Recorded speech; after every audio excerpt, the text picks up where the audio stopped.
விருத்தாச்சலம் கோவிலில் மாசிமகம் 6ஆம் நாள் திருவிழா விபசித்த முனிவருக்கு விருத்தகிரீஸ்வரர் காட்சியளிக்கும் ஐதீக திருவிழா வெகு விமர்சையாக நடைபெற்றது. கடலூர் மாவட்டம் விருத்தாசலத்தில் பிரசித்தி பெற்ற அருள்மிகு பழமைநாதர் என அழைக்கப்படும் விருத்தகிரீஸ்வரர் ஆலயத்தில் மாசிமக திருவிழா நடைபெற்று வருகின்றது.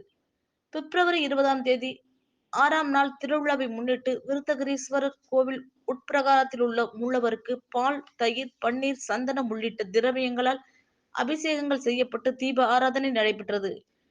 பின்னர் நூற்றுக்கால் மண்டபத்தில் மலர்களால் அலங்கரிக்கப்பட்ட பல்லக்கில் விநாயகர், வள்ளி தெய்வானை, முருகன், விருத்தாம்பிகை, பாலாம்பிகை, உடனுறை விருத்தகிரீஸ்வரர், சண்டீஸ்வரர் ஆகியோர் சிறப்பு ஆராதனையுடன் கோவில் உட்பிரகாரத்தை சுற்றி வலம் வந்து கோவிலின் முன்பகுதியான கிழக்கு கோபுர வாசலில் அருள்மிகு பழமைநாதர் உடனுறை விருத்தாம்பிகை பாலாம்பிகையுடன் ரிஷப வாகனத்தில் எழுந்தருளி விபசித்த முனிவருக்கு காட்சியளித்தார். இந்த ஐதீக நிகழ்ச்சியில் விருத்தாச்சலம் மற்றும் சுற்றுவட்டார பகுதிகளைச் சேர்ந்த ஆயிரக்கணக்கான பக்தர்கள் கலந்து கொண்டு சுவாமி தரிசனம் செய்தனர். அதன் பின்னர் சுவாமி திருவீதி உலா நடைபெற்றது.